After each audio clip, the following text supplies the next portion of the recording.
Hello, good afternoon to you all, and a huge and sincere welcome. My name's Ama Biney. I'm a historian here at the University of Liverpool. I teach a second-year module titled The History of Black People in Britain from Roman Times to the 1980s, and I teach also a third-year module titled The History of Black People, the History of the African Diaspora and the Pan-African Movement. That's the title of my two courses. So I'd like to welcome you all to this Centre for the Study of International Slavery event, because this year marks 20 years of research excellence by the Centre. It's a unique and thriving partnership between the university and the International Slavery Museum. And to mark this milestone of 20 years, the Centre has been hosting a number of programs, workshops, and consultations to celebrate and critically reflect on the past 2 decades in order to consider the next decade. And so we thank you all for being part of this ongoing conversation. This afternoon's conversation we're about to engage in is with Dr. Brian Kwoba, here to my left. And I met Dr. Kwoba 11 years ago, 2015 to be precise. He and others who were part of the Pan-African Forum at Oxford University invited me to speak on Kwame Nkrumah. And that's how I met him, and we've been in touch. But it was Dr. Kwoba who introduced me to this great figure that he's going to talk to you about, a fascinating figure. And he introduced me to the work of a white scholar by the name of Geoffrey Perry, who wrote Hubert Harrison, The Voice of Harlem, Radicalism. And to say that I learnt so much from this book, that is Geoffrey Perry's book, is a real understatement. It really forced me to critically reappraise my understanding and what I'd learnt and read about the great Honourable Marcus Garvey. I had to reevaluate, reassess. And I think Dr. Kwoba's book and his work is commendable because it follows in that tradition of critical scholarship of the Black radical tradition. And his book also forces us, encourages us, implores us to reevaluate our understanding of Marcus Garvey, and also to bring back onto the foreground, into the centre of history, the role of forgotten figures. Now, Dr. Kwoba is currently, you can correct me if I'm wrong, you're currently the Director of African and African American Studies at the University of Memphis. And he's not only committed to, rigorous intellectual work in the Black radical tradition, as I've mentioned, but he's also an activist concerned with the plight, the condition of all oppressed people globally. And his recent book, which there are copies of here that you're encouraged to purchase, titled Hubert Harrison, Forbidden Genius of Black Radicalism, has been awarded the 2026 Frantz Fanon Outstanding Book Award. So I think we need to give Dr. Kwoba a real rousing applause for that, as well as welcome him to this session. He's going to speak for some time to introduce you to this important figure, Hubert Harrison, and then we shall have some engagement with you. So, Dr. Kwoba, welcome. It's a pleasure to have you here. Thank you so much.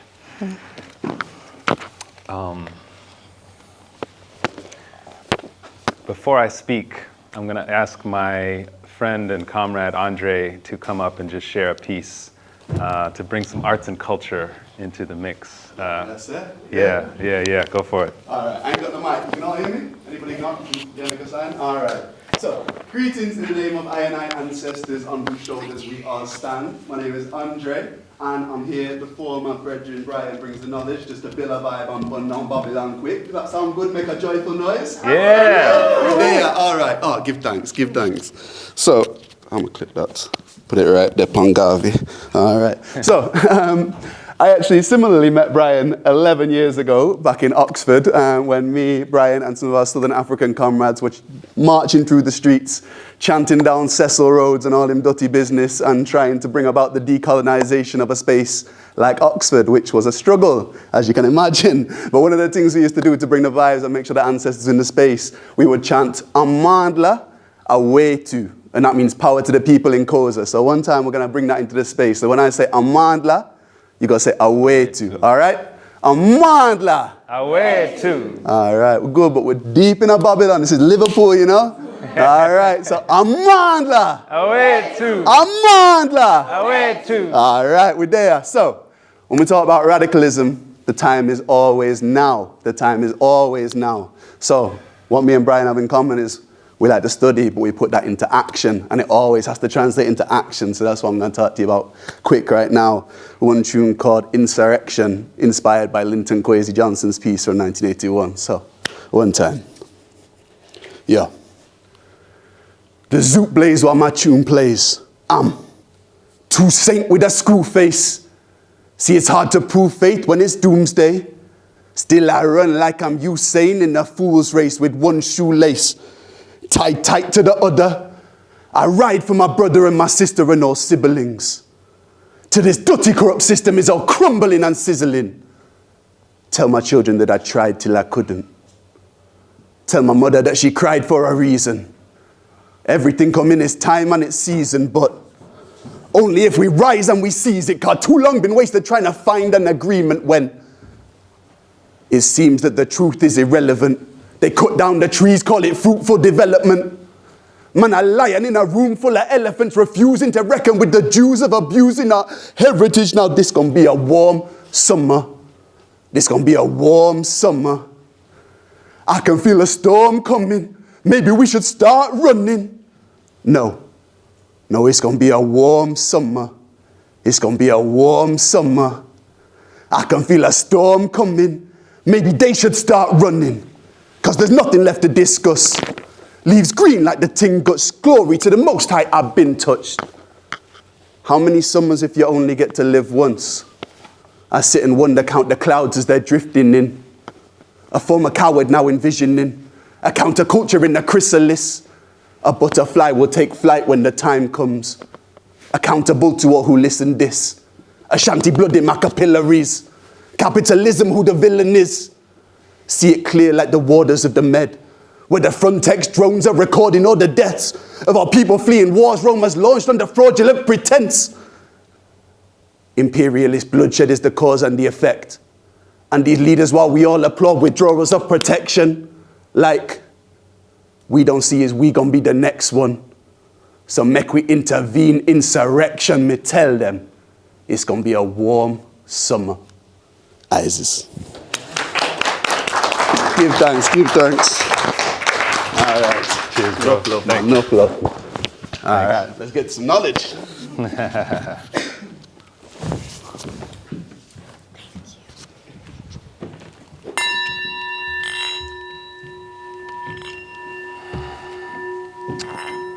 want to start with acknowledgement for my ancestors.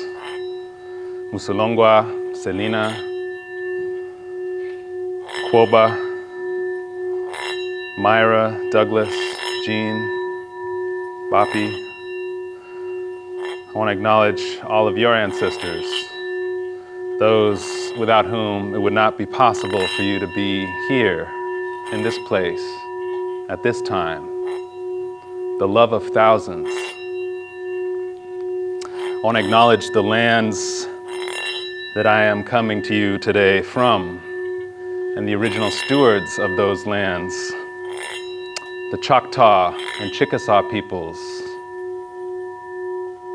who lived for many centuries on what is now Memphis, Tennessee. I want to acknowledge all the other indigenous peoples on whose lands I've walked. Those with cultures under siege but not forgotten. Those who created words like Tennessee and Alabama and Arkansas and Massachusetts and Delaware and Ohio and Idaho and Missouri and so on and so forth. I want to shout out some of the other ancestors that made it possible for us to be here. And you can say Ashe if you feel me. Frederick Douglass, Harriet Tubman, Claudia Jones, Dr. Martin Luther King, Ella Baker, Fannie Lou Hamer, Assata Shakur, Audre Lorde,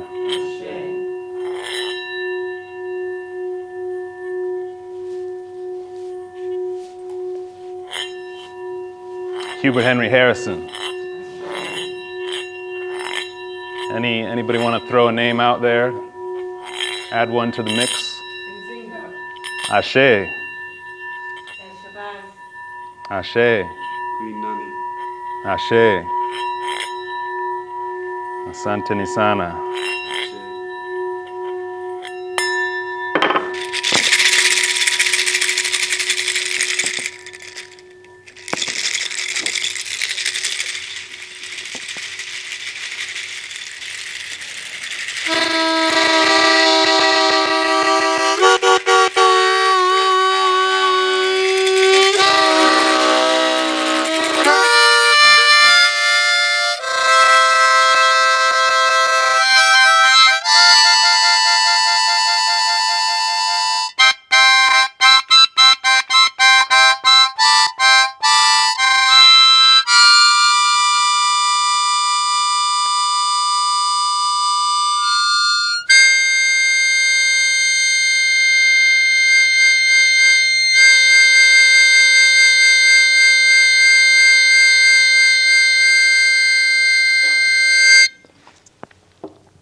All right.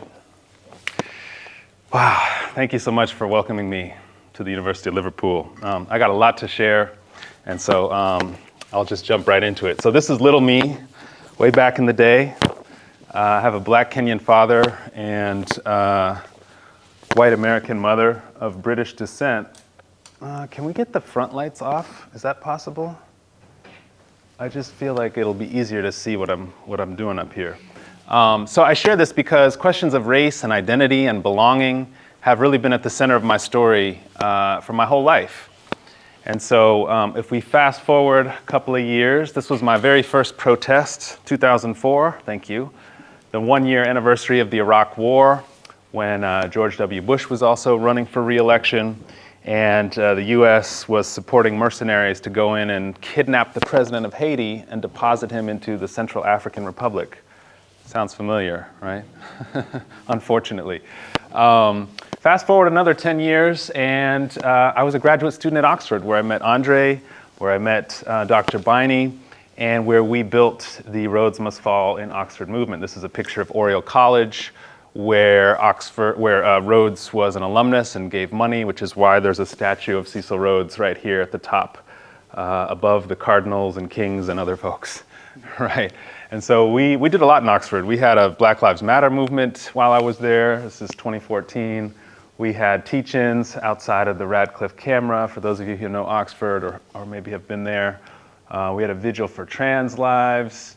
And we were marching to decolonize, the institution, to decolonize education, really in the belly of the beast. As you can see from these pictures here, outside Oriel College and the Codrington Library. This is me right here on the left with my Afro glory days. It was a really powerful experience, a very formative experience. And I share this because I want you to understand that I'm coming to this work not just as a scholar, but also as an activist, right? Someone who's been in countless marches and protests and rallies and organizing meetings, just like Hubert Harrison. So that brings me to this book. I'm going to talk a little bit about some of the main themes of the book.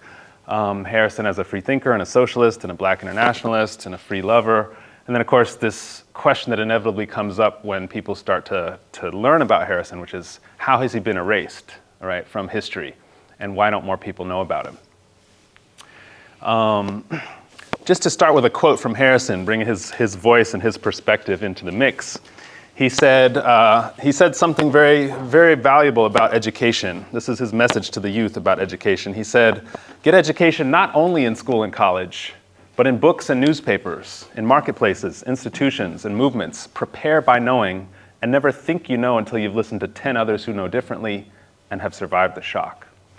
So this is a great sort of encapsulation of his method for getting knowledge, right? Testing what you know against other things. So let's see if we can survive the shock of Hubert Harrison.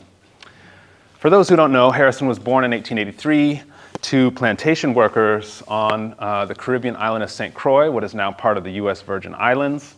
He had some training in the Anglican Church and becomes an orphan as a teenager and decides to move to New York City to join his sister Mary in the year 1900. And this is something that thousands of Caribbeans were doing at this point, right? People from Jamaica and Barbados and Puerto Rico and so on are migrating to the US seeking better job opportunities, right? Educational opportunities, much like migrants do today. And Caribbeans were shocked when they got to the US because of the violent system of white racial terrorism and supremacy we call Jim Crow, right? Strict racial separation and hierarchy, much like apartheid South Africa. And of course, perhaps most shockingly of all, the grisly specter of lynching, the horrific method of white mob murder that was widespread during Harrison's day, and which there's no sort of analog for in the Caribbean, right? There's no such tradition as lynching in the Caribbean, which is why it was so shocking that all of these white Christians could get away with murder, literally, every week. And so one of the things Harrison does to begin his sort of political awakening is he breaks with the church and he breaks with Christianity. And he becomes an agnostic. He writes a letter to his mentor, Francis Reynold Keyser, and he says, I'm an agnostic, which simply means a man shall not say he knows or believes that which he has no scientific grounds for professing to know or believe.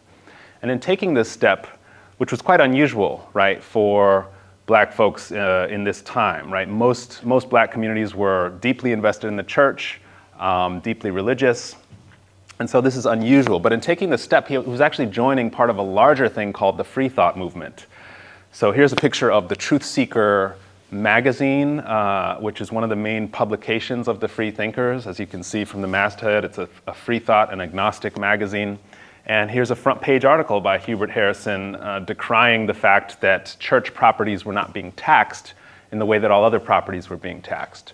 The free thinkers believed in a separation of church and state, that the church shouldn't have special privileges from the state, what we might think of now as kind of secular humanists, yeah? They wanted Bibles out of the courtroom, chaplains out of the military, prayers out of school. Again, separation of church and state. Now, lest anybody think that Harrison was not spiritual, even though he was not religious, here's an interesting story for you. So he had a friend, Reverend Ethelred Brown of the Harlem Community Church, which was a Unitarian Universalist congregation. Reverend Brown renamed his church after Harrison died, the Hubert Harrison Memorial Church, which is an extremely rare thing for a black person to have a church named after them in the US, and especially a black agnostic, right? The only other example of a church that I can think of or that I've been able to find explicitly named for a black American is the St. John Coltrane Church of San Francisco, another spirit guide of mine, as you might have noticed before we started.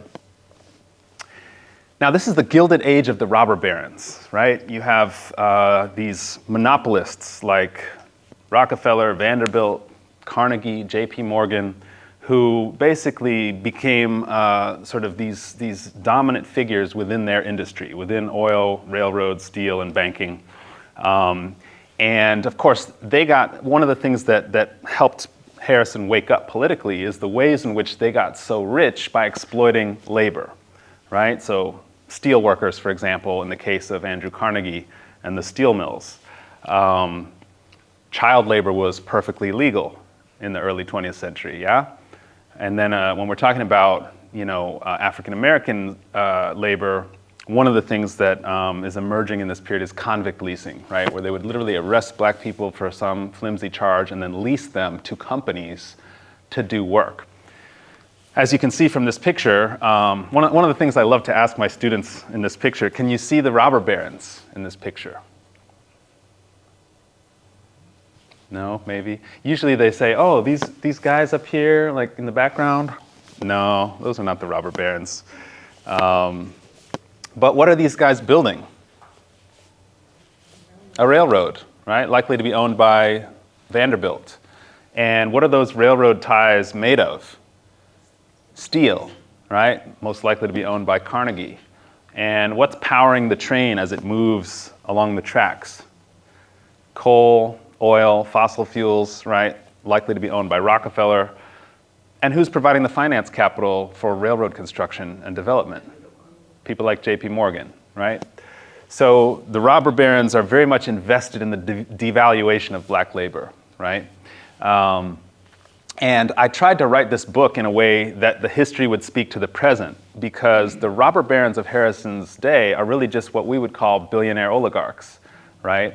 They are the billionaire oligarchs of Harrison's day. So here's a picture of Rockefeller, a political cartoon that became popular, where he's literally, you see all these oil barrels around the Capitol, the US Capitol, and he's holding the White House in his hand, showing us the trust giant's point of view. And for those who can't see the caption here, he's saying, what a funny little government, right?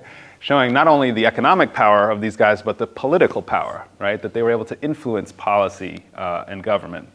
Now, the most powerful national figure in the country at this time, as Harrison is getting acclimated to the sprawling metropolis of New York City, was Booker T. Washington. Raise your hand if you've heard of Booker T. Washington.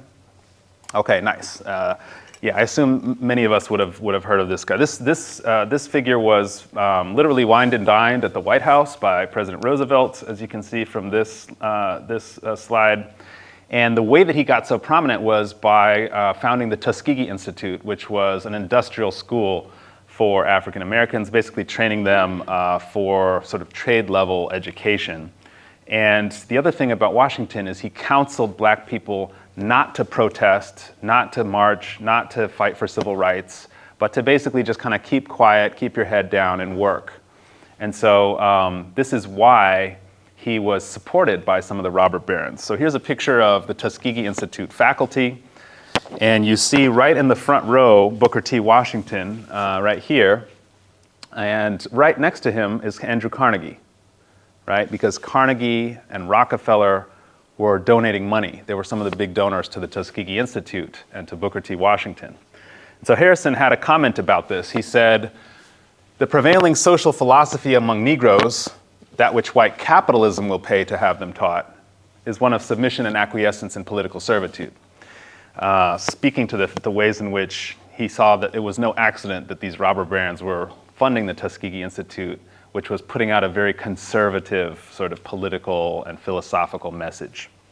And this got him in trouble, because the other thing about Washington is he had this thing called the Tuskegee machine, basically a national mechanism for policing the boundaries of black political thought. He would buy up newspapers, change their editorial line if he didn't like what they were saying.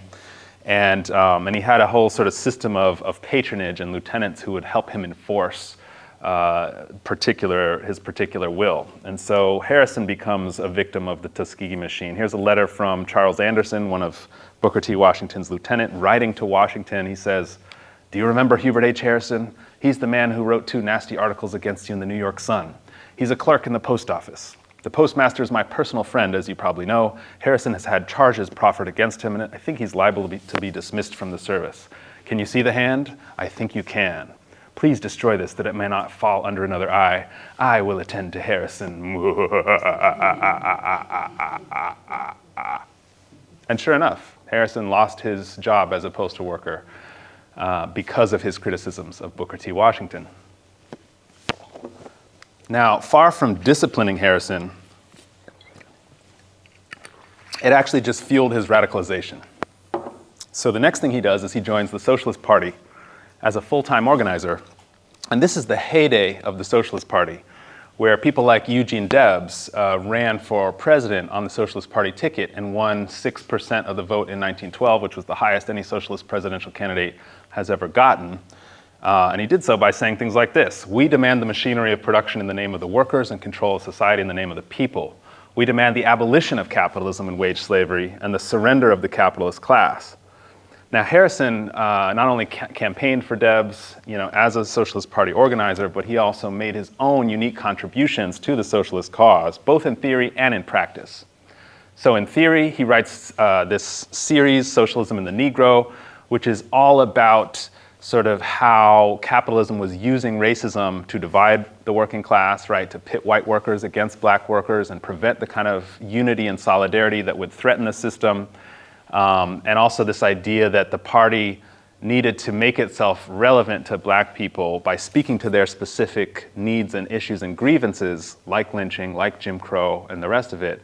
And then in practice, he founds the Colored Socialist Club in Harlem, which was the first official black-led party formation specifically designed to recruit black workers and black organizers to the party. Harrison was on the left wing of the party. He was sort of a radical thinker when it comes to socialists, which is why he supported the industrial workers of the world. This is one of the most radical labor unions at the time, the IWW. Their idea was to bring all workers together into one big union, no matter their trade, no matter their industry, no matter their occupation, all workers in one big union to fight capitalism and fight the bosses.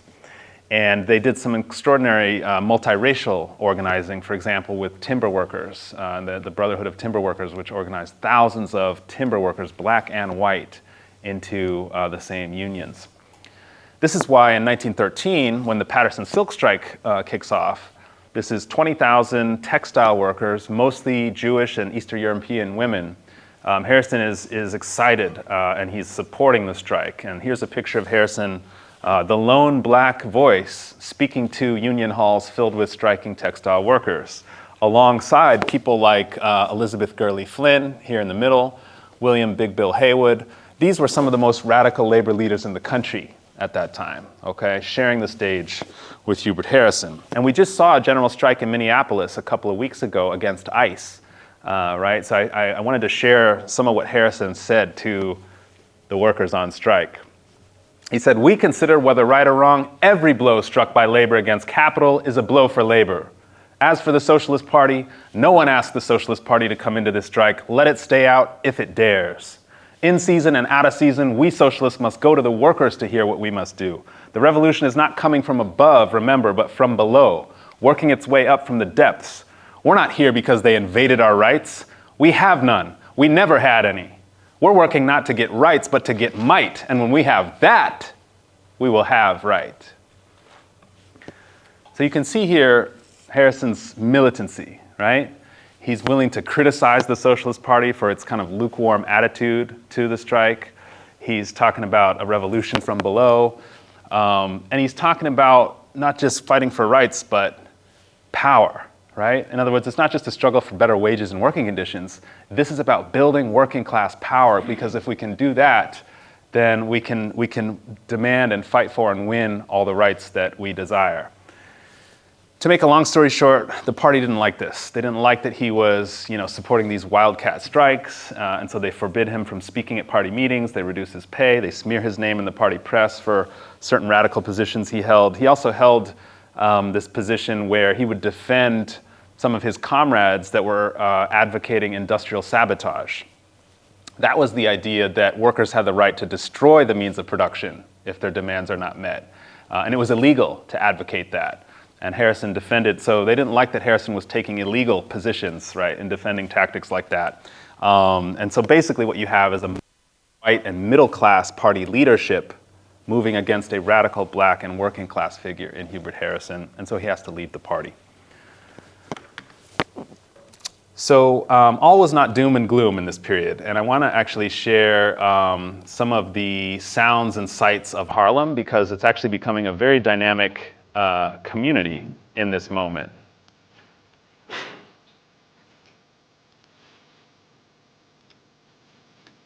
So we're going to imagine what Harlem was like a century ago.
So as you can tell from this survey graphic magazine, Harlem is becoming what people talked about as the Mecca of the new Negro. It's becoming the largest African American or black community in the US by 1930 because African Caribbeans and also Southern African Americans are migrating there. And I have a whole chapter in the book on the outdoor culture of street corner speaking, which Harrison is really a pioneer in because he would speak on street corners to audiences large enough to block traffic, right, as part of this kind of new Negro awakening, this political and social and cultural awakening that's taking place. What many residents call the outdoor university, which I remixed as the outdoor grioversity to speak to the West African sort of elements, right, the oral tradition, the call and response, right, having to deal with hecklers at times, as you can imagine, from this kind of vibrant and lively community that's in formation.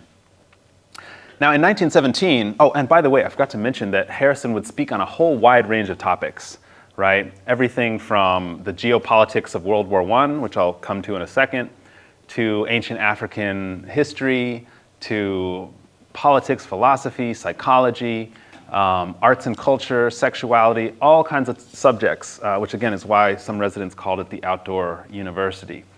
So 1917 comes and a whole bunch of interesting things start to happen. First of all, the US enters World War I in 1917, supposedly to make the world safe for democracy. Never heard that one before, have you? Harrison called it the White World War. He said, this is about white imperial powers fighting over who's going to colonize the rest of us in Africa, Asia, Latin America, and the Caribbean, right? And, you know, it's a moment where black communities and communities around the world actually end up sort of waking up in various ways. For example, you have Marcus Garvey and Amy Ashwood founding the Universal Negro Improvement Association, originally to build a Tuskegee-style institute in Jamaica. That was the original goal, to do something basically on the model of Booker T. Washington, what Washington had done at Alabama, and bring that to Jamaica.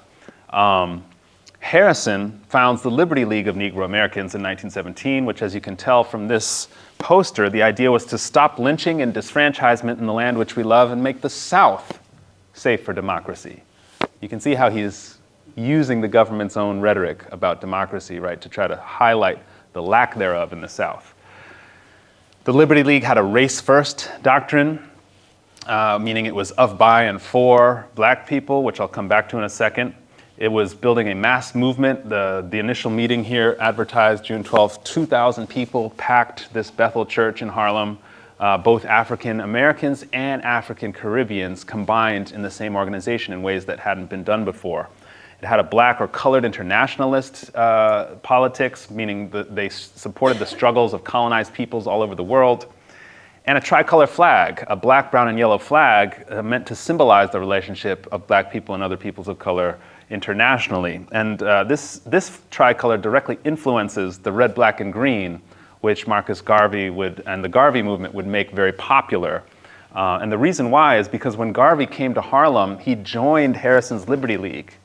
And he learned all of these strategies, the race first, the mass movement, the black internationalism, to reimagine what the Universal Negro Improvement Association could do, apart from just being a brick and mortar school in Jamaica. which was the original plan. And so, yeah, I'll come back to that in a second. But I want to say, why did he want a black-led organization? It's interesting. Here he appeals to the Irish case. And because we're in the UK, I wanted to sort of highlight this as an interesting aspect of how he's thinking about this, right? He says, whenever a leader of the Irish has to be selected by the Irish, it's an Irishman who's selected because no Irishman would be inclined to dispute the fact that other men, even Englishmen like John Stuart Mill and the late Keir Hardie, could feel the woes of Ireland as profoundly as any Irishman, right? In other words, we as African Americans cannot rely on white liberals or even white socialists because they're not going to feel the woes of black people in the way that a black person can do, right? Just like the case of Ireland. And so that has a massive implication because it leads to basically him forming the Liberty League in such a way that it catalyzed the rise of Garvey and Garveyism, right?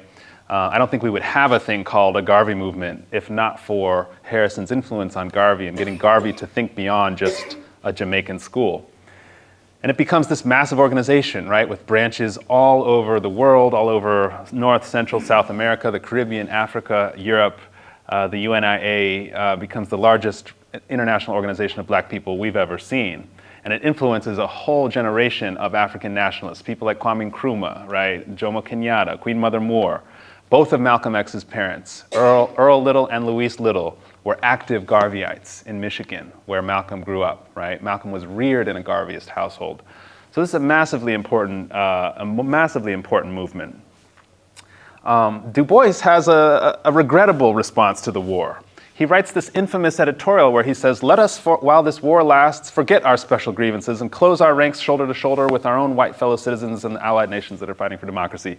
This shocked people because Du Bois, imagine, was the principal voice of African American grievances against lynching and Jim Crow and segregation and so on. So for Du Bois to say, let's forget our special grievances and get behind the war, it was like a sellout. It was like a betrayal, right? And Harrison exposed the fact that the reason why Du Bois was writing this is because he was attempting to become a captain in military intelligence during the war. This is the deep state Du Bois that Du Boisians don't like to talk about. But to his credit, Du Bois regretted this decision for the rest of his life and becomes more radical over time, as those of you who know about Du Bois's trajectory will understand.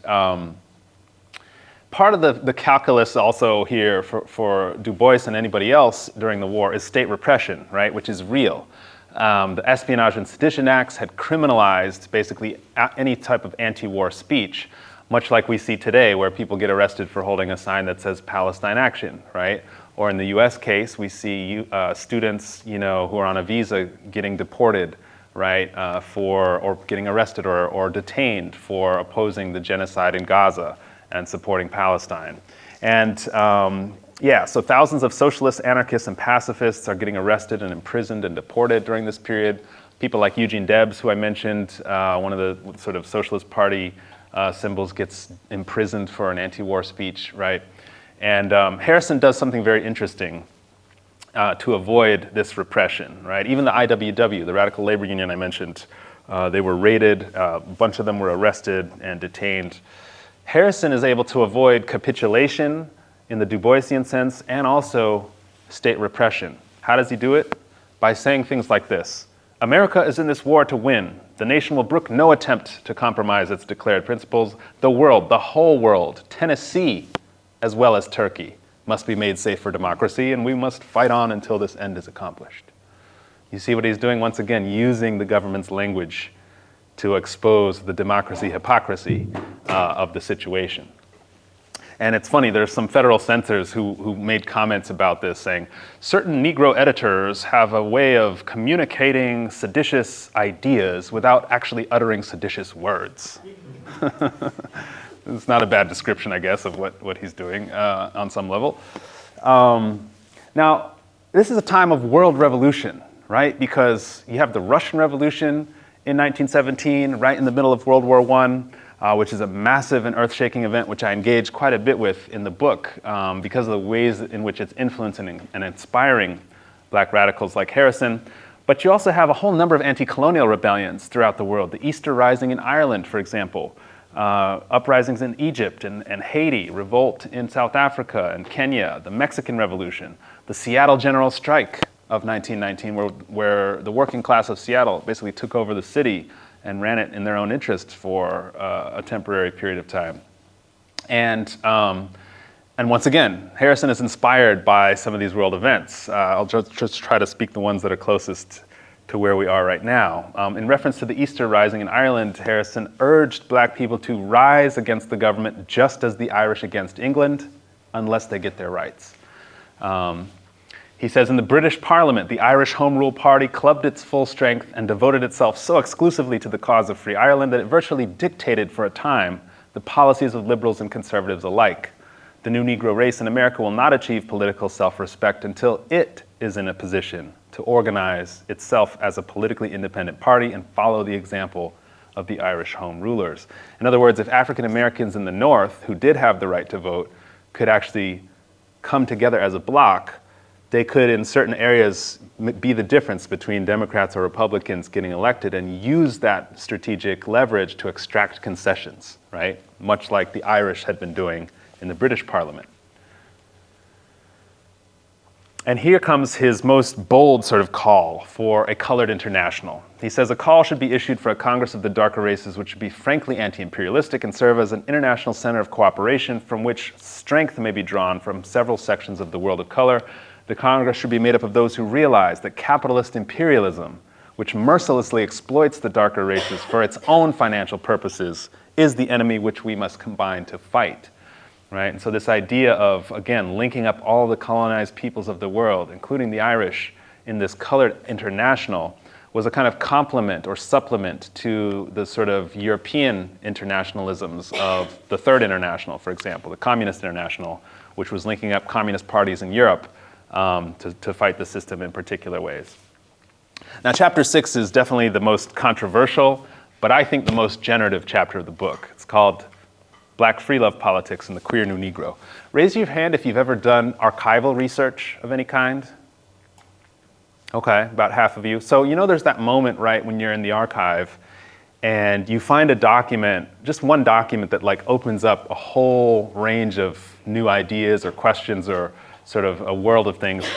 That was the moment I had with this document, Harrison's 6 lectures on sex in 1917. Because as far as I can tell, to make a long story short, it marks Harrison as the first black figure in US history to denounce church and state repression of sexuality, to call for decriminalizing access to contraception, to represent a public-facing lecture series on what we would now call sex education, and to explicitly defend free love, which is to say a love style based on freedom and variety as compared to the compulsory monogamy that predominated and still does. And he did so in part on the grounds that we are not monogamists by nature, but by compulsion, right? Who's compelling us to be monogamous? Well, the church is one example. But let me first define free love, because a lot of people are like, what does that even mean? We don't use that language anymore, right? So here's Victoria Woodhull, very prominent women's rights campaigner in the 1800s, the first woman to run for president, a member of the First International for a time until she was expelled, in part for her free love views. She says, yes, I'm a free lover. I have an inalienable constitutional and natural right to love whom I may, to love as long or as short a period as I can, to change that love every day if I please, and with that right, neither you nor any law you can frame have any right to interfere. This gives you a sense of the conviction, right, that the free lovers of the 19th century had.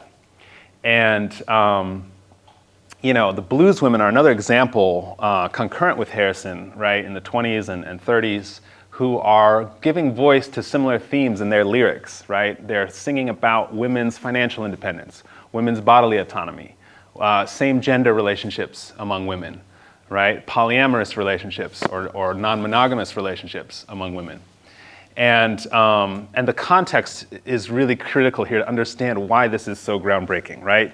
Because you have the sex-negative morality of the church, those who Harrison called the Puritanic prudes, right? Most churches, as you can imagine, opposed contraception and abortion and sex outside of marriage and masturbation and sex work and homosexuality, right? All these things were considered ungodly, quote unquote, in the eyes of the church. But even worse than that is the state repression of sexuality. Raise your hand if you've heard of the Comstock laws. Anybody heard of these? Yeah, so for those who don't know, this is a set of laws named for Anthony Comstock, who was sort of the national censor of all things quote unquote obscene or sexual, and he was able to lobby Congress to pass these laws that basically criminalized it all. So contraceptives were illegal, abortion was illegal, sex toys were illegal, sex work was illegal, extramarital sex was illegal, anal sex and oral sex were illegal. Not sure how they enforced that one. Okay. Sex education was illegal, erotica was illegal, paintings with too much skin or novels that had sexual contents could be deemed obscene and literally censored and taken off the market. And this guy inspired people like J. Edgar Hoover, if you know about Hoover and COINTELPRO and the FBI. And he created this organization, the New York Society for the Suppression of Vice, which persecuted sex educators and abortion providers and erotica distributors and all these folks, right? And this brings me to Audre Lorde, who is so instructive on the meaning and significance of suppressing erotic energy. She says, in order to perpetuate itself, every oppression must corrupt or distort those various sources of power within the culture of the oppressed that can provide energy for change. For women, this has meant a suppression of the erotic as a considered source of power and information within our lives. And of course, there's many examples I'm sure we can all think of the suppression of women's erotic power throughout history. Chastity belts, witch burnings, burqas. I mean, there's a lot, right? But unfortunately, what Lorde is saying about the suppression of women's erotic power was also true of black men in this period, because not only was lynching a national epidemic, literally an average of 2 lynchings a week during Harrison's day, but it oftentimes included castration, right? Here's a headline, "Boy unsexes Negro before mob lynches him." And this is a direct attack on black masculine erotic power, right? Not to mention black personhood more generally. And this is part of a larger Jim Crow ideology, right, that had construed black men as an inherently sexual threat to the purity of white women. You had films like Birth of a Nation, which were sort of these pro-Ku Klux Klan propaganda films that cast the black man as a brute that was just, always seeking to violate white women and stuff like that. And so if you can imagine a context of church repression of sexuality, state repression of sexuality, anti-black suppression of sexuality, to come out as a black free lover in that context is mind-blowing, right? I mean, people were lynched for much less than that. So let me talk really quickly about fossil fuels, and then I'll wrap up, because I do want to make sure we have time to talk about all this. I mean, we all know that fossil fuels are destroying the planet. And so one of the things that I wanted to do to bring in a climate justice perspective of the book is to sort of create a sort of conversation, proverbially speaking, between Nikola Tesla and Hubert Harrison. They both lived in New York in the early 20th century. I'm not sure if they ever actually interacted directly, but certainly Harrison was a voracious reader of the newspapers and would have known about Tesla's scientific and technological achievements. And by the way, it's a sad fact of life that the name Tesla is most associated with Elon Musk, right? That's not the Tesla we're talking about here. I mean, what happened was these two guys, Nikola Tesla was this genius inventor, and one of his many inventions was an electric car. And so these two guys made a company called Tesla to try to build an electric car, which later on Elon Musk came and bought out, right? And that's why we associate Musk with the name of Tesla. But Nikola Tesla was a Serbian inventor who created far more than just an electric car. For example, he created the Wardenclyffe Tower, this kind of mushroom-shaped structure that you see pictured here, which also went deep down into the ground, 300 feet into the ground, and with a system of roots. And the idea was it basically generated power by making a circuit between the electromagnetic resonance of the Earth and the ionosphere.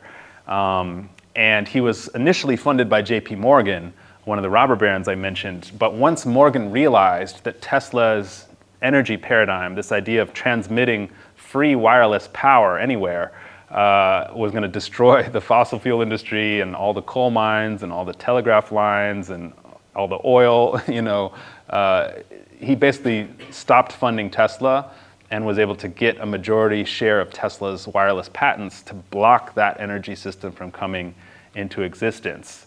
And I think Harrison has some really interesting commentary on science that really directly relates to this story. He said, engineering, chemistry, biology, astronomy, physics, all these are divisions of that science which has transformed the world in less than 2 centuries. And it's a singular fact that those people who have the most of it are able to impose their will on those who have less or none at all, right?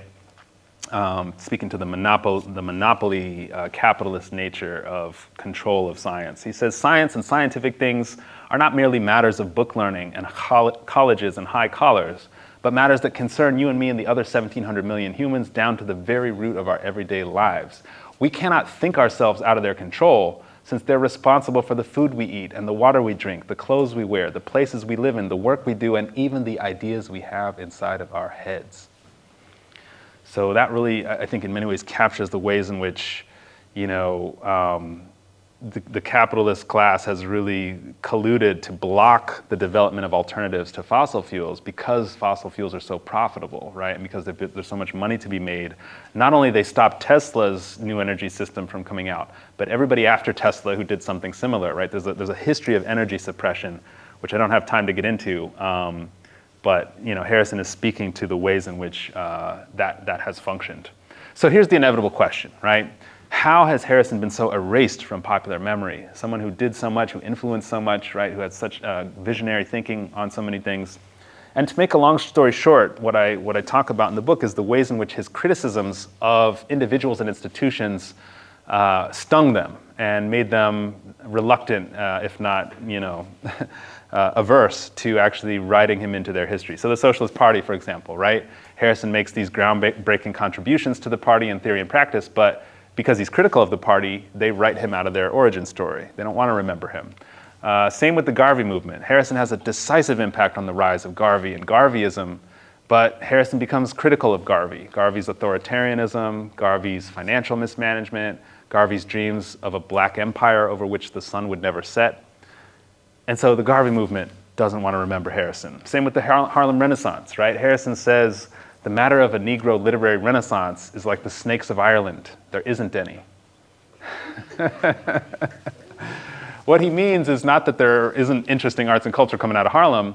What he means is that the people who are now peddling this new Renaissance narrative are demonstrating their ignorance about the rich tradition of black literary production going back to the 1800s in people like William Wells Brown and Charles Chestnut and Paul Laurence Dunbar and Frances Ellen Watkins Harper and Pauline Hopkins and so on and so on and so forth, right? Basically the idea that white people came uptown to Harlem, discovered the Negro, and picked some artists that they could market to white audiences in a profitable fashion and called that a Renaissance, right? So all that to say, the Harlem Renaissance framework didn't want to remember Harrison, wrote him out of the story.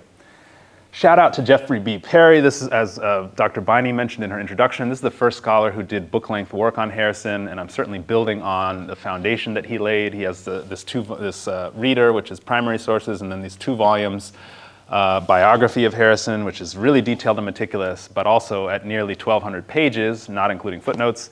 It's a bit daunting for the general reader, which is where my book comes in. It's 1 volume, it's punchy, it's thematic, it's written for a broad audience, right? Not just for specialists or scholars.